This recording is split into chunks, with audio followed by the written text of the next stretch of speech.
Good morning. Today is the 28th day of November 2015. We continue with our series, Seeking the New Poetry. When you enter the ashram, instead of turning right immediately and go up the stairs, and turn right, immediately on your left, there is a small meditation room. It is now closed to the public, but in the early 60s and 70s, and even a bit later, it was open to those who felt something very special. It was a room with a sepia photograph of Sri Aurobindo that caught my soul. And I had to go there before I even went to the Samadhi. And I asked my dear friend Aurobindo Basu, why is it that I am so pulled to that room? And he very quietly said, because the presence is there. That room in which I felt Sri Aurobindo so tangibly was the room in which he gave me my first poem. 4 lines only. These are the currents of my life. Engulf them in thy sea. The tangled threads of earthly strife reweave to image thee. Very few people entered that room, and those who did entered with such devotion. And one day, in a particularly strong feeling of devotion, I prostrated myself before Sri Aurobindo. And he spoke to me. Now you will think that he said some great wise words to me. But what he said has remained with me through his wonderful sense of humor all these years. As I lay prostrate before him, he said, and it is good for the circulation too. Today, we are going to visit a poet, Stanley Kunitz. And I'll tell you more about him. We'll go into a great deal of his thoughts on poetry. But prior to that, I had not found the 2 additional poems of Mary Oliver that I wanted to share with you. The first is Catbird. This catbird is a wonderful fellow. He is in Mother's Garden, where I live in northeastern Georgia. He likes to stand on the top of a tree and do his imitations. So here is her poem, Catbird. He picks his pond and the soft thicket of his world. He bids his lady come, and she does, flitting with her tail. He begins early and makes up his song as he goes. He does not enter a house at night or when it rains. He is not afraid of the wind, though he is cautious. He watches the snake, that stripe of black fire, until it flows away. He watches the hawk with her sharpest shins aloft in the high tree. He keeps his prayer under his tongue. In his whole life, he has never missed the rising of the sun. He dislikes snow, but a few raisins give him the greatest delight. He sits in the forelock of the lilac, or he struts in its shadow. He is neither the rare plover or the brilliant bunting, but as common as the grass. His black cap gives him a jaunty look, for which we humans have learned to tilt our caps in envy. When he is not singing, he is listening. Neither have I ever seen him with his eyes closed. Though he may be looking at nothing more than a cloud, it brings to his mind several dozen new remarks. From one branch to another or across the path, he dazzles with flight. Since I see him every morning, I have rewarded myself the pleasure of thinking that he knows me. Yet never once has he answered my nod. He seems, in fact, to find in me a kind of humor. I am so vast, uncertain, and strange. I am the one who comes and goes, and who knows why. Will I ever understand him? Certainly, he will never understand me, or the world I come from. For he will never sing for the kingdom of dollars. For he will never grow pockets in his gray wings.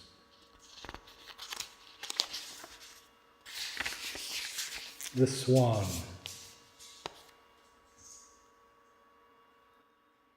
Did you too see it drifting all night on the Black River? Did you see it in the morning rising into the silvery air? An armful of white blossoms, a perfect commotion of silk and linen as it leaned into the bondage of its wings, a snowbank, a bank of lilies, biting the air with its black beak. Did you hear it, fluting and whistling, a shrill, dark music, like the rain pelting the trees, like a waterfall knifing down the black ledges? And did you see it? Finally, just under the clouds, a white cross streaming across the sky, its feet like black leaves, its wings like the stretching light of the river. And did you feel it in your heart, how it pertained to everything? And have you too finally figured out what beauty is for? And have you changed your life?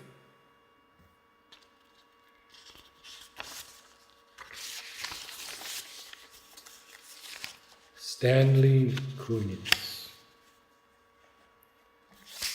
Stanley Kunitz was born on July 29th, 1905. My birthday, actually. And left this earth on May 14th, 2006. He was the 10th Poet Laureate of the United States, and at the age of 100 was still writing poetry. He had a very difficult life, for his father committed suicide shortly before he was born. One of his greatest loves was gardening. "It's the way things are," he once said, "death and life inextricably bound to each other. One of my feelings about working the land is that I am celebrating a ritual of death and resurrection. Every spring I feel that. I am never closer to the miraculous than when I am grubbing in the soil." Kunitz was 99 years old when he published his last book in 2005. He died the following year. He received many awards for his poetry, including the Pulitzer Prize, the National Book Award, and the Robert Frost Medal. He also served 2 terms as United States Poet Laureate, 1974 to 76, 2000 to 2001. as well as New York State Poet Laureate. Here are two interviews with him, and then I'll end with two of his poems. This is Ted Rosenberg interviewing Stanley Kunitz. Stanley, you have said to Bill Moyers that poetry is the most difficult, the most solitary, and the most life-enhancing thing that one can do in the world. Can you elaborate, especially about what makes it such a life-enhancing activity? Stanley Kunitz.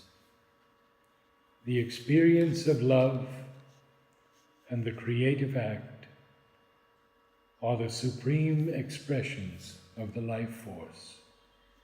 They do more than express it. They refresh and renew it and give it back magnified. Question. What have you found the hardest thing about being a poet? You're obviously saying that it's extremely important and beneficial, but I'm sure there are hard things about it. Stanley Kunitz. Being a poet is more or less easy, but writing poems is difficult. Are you talking about the formal challenge, or are you talking about finding just the right word? Making it right in sound and sense, making it whole and true. Are you the person who determines that? Do you feel that you finally are the person who knows whether the poem works? In the long run, I do. I try very hard not to be self-deceived. What is the most enjoyable thing about being a poet for you? The knowledge that there is nothing else I would rather do or be. Here we are, almost at the end of the 20th century, with all these incredible technological changes, most significantly in the modes and process of communication. Is there any room? Is there any future for poetry in the new age? The relevance of poetry is to the history of civilization, not to the progress of technology. Poets today can hope to do precisely what poets have always done. That is, tell the story of the human adventure. Express what it feels like to be alive in this particular time, this particular place. What does a poet need to know about craft, and are rhyme and meter still important enough to be part of a young poet's training? I am never satisfied that I know enough about craft. I am still learning. But I think that it's important to stress that craft is not an end in itself, only a means. Only a means to gain control over language, to make it more sensitive to the modulations of one's thoughts and feelings, to improve its precision so that one won't have to tell lies. You are someone who has written poetry of note both in traditional forms and in free verse. Do you think free verse can be taught? And is there anything coherent and plausible that one can say about writing free verse poetry? In the first place, I don't think free verse is free. It has rather indeterminate principles.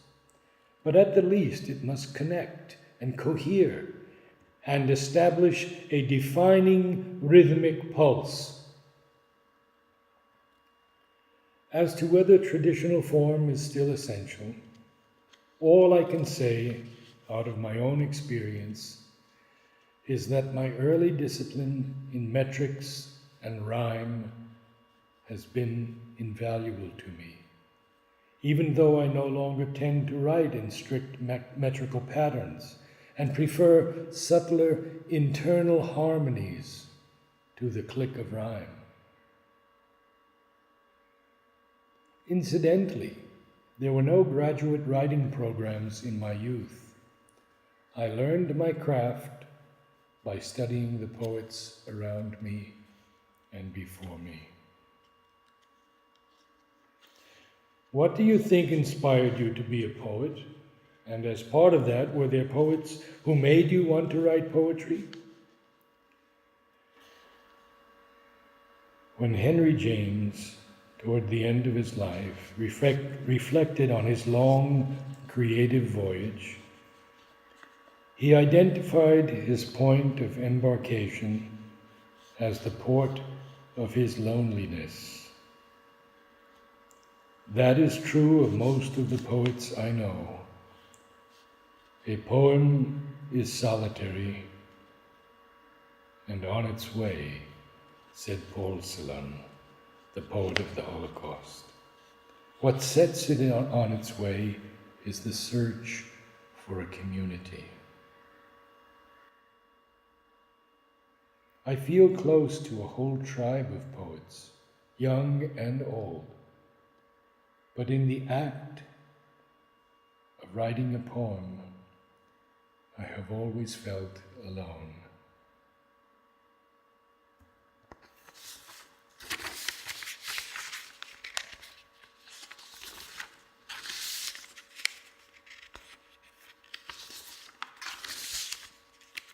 This is a very long interview, and I recommend all of you who are poets or budding poets to read not only this, but especially Sri Aurobindo's The Future Poetry.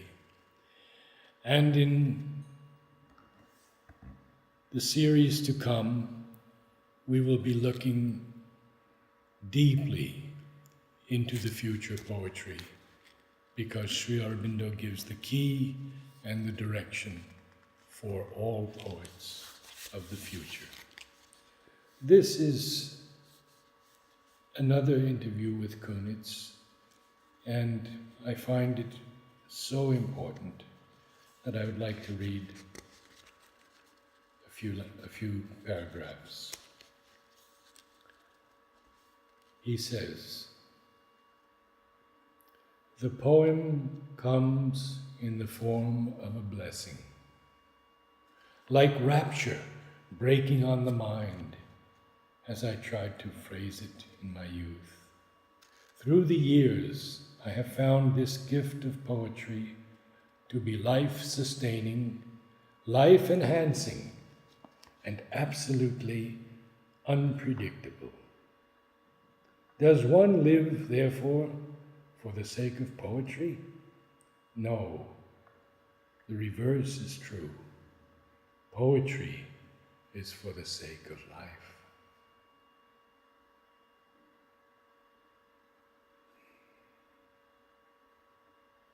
My life changed when, soon after its opening, Yado invited me to be a guest, much to my surprise. In that small summer group, there were only 8 or 9 of us. I was the child among elders. That was my entry, really, into the world of arts and letters.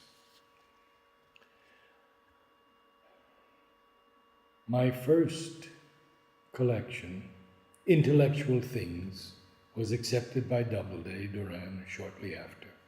When it appeared in 1930, I was 25. I made a vow then, many times renewed, never to forget how much the gift of friendship and encouragement had meant to me in my youth.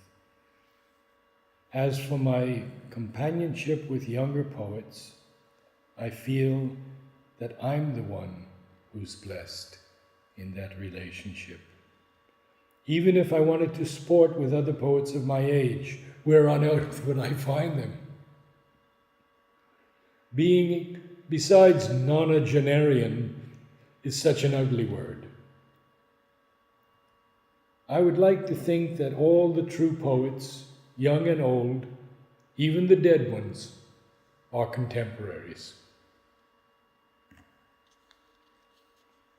Poetry is the medium of choice for giving our most hidden self a voice.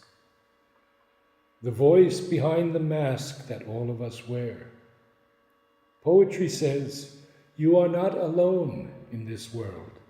All your fears, anxieties, hopes, despairs are the common property of the race. In a way, poetry is the most private of all arts, and yet it is public too, a form of social bonding. It gains its power from the chaos at its source, the untold secrets of the self. The power is in the mystery of the word.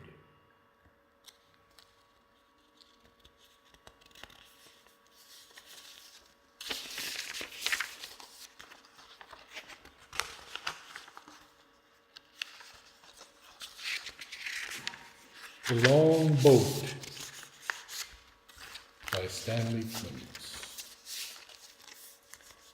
When his boat snapped loose from its mooring, under the squeaking of the gulls, he tried at first to wave to his dear ones on shore, but in the rolling fog they had already lost their faces.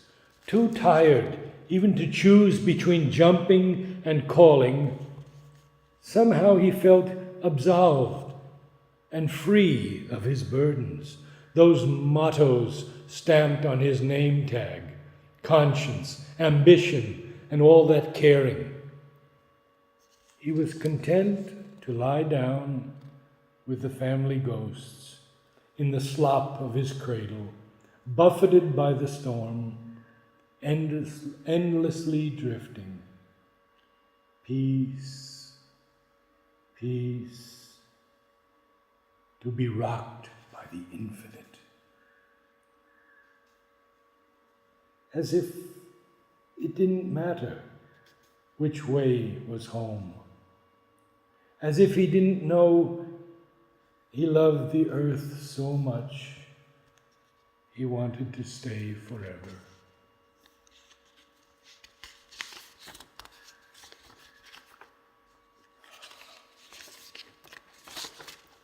The snakes of September. All summer I heard them rustling in the shrubbery, outracing me from tier to tier in my garden, a whisper among the viburnums, a single flash from the hedgerow, a shadow pulsing in the barberry thicket.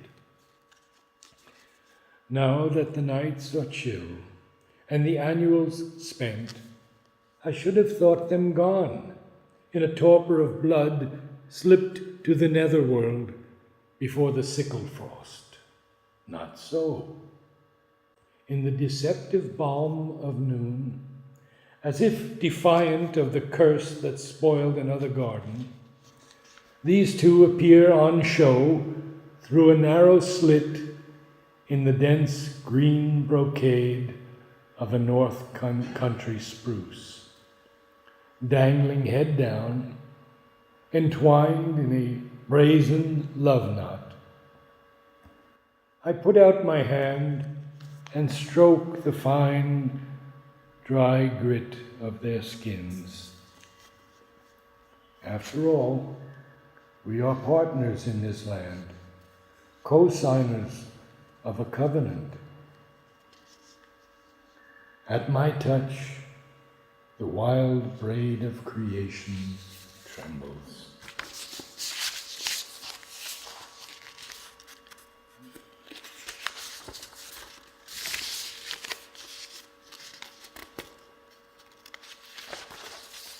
The round.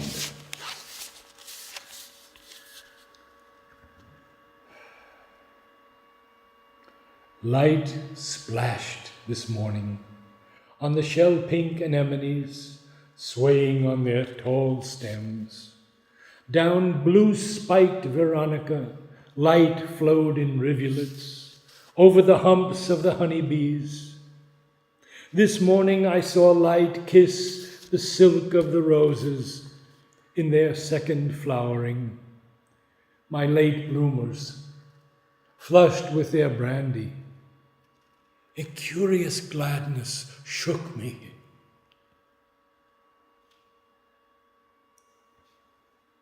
So I have shut the doors of my house. So I have trudged downstairs to my cell.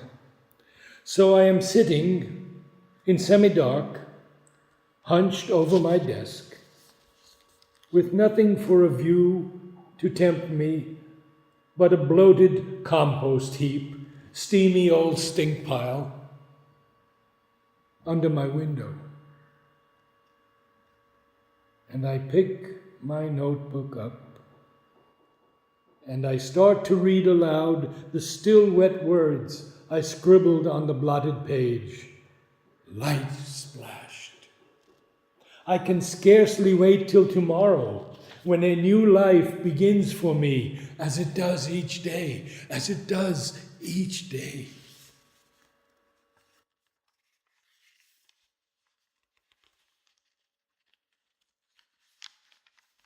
And the last poem for today.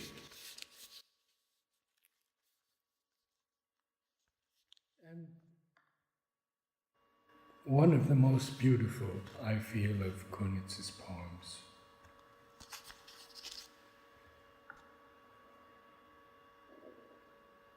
I have walked through many lives, some of them my own, and I am not who I was, though some principle of being abides, from which I struggle not to stray. When I look behind, as I am compelled to look before I can gather strength to proceed on my journey,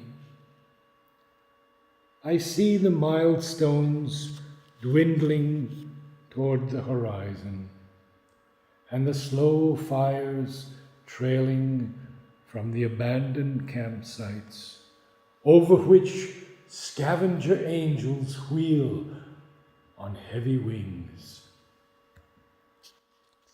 Oh, I have made myself a tribe out of my true affections, and my tribe is scattered. How shall the heart be reconciled to its feast of losses? In a rising wind, the manic dust of my friends, those who fell along the way, bitterly stings my face. Yet I turn,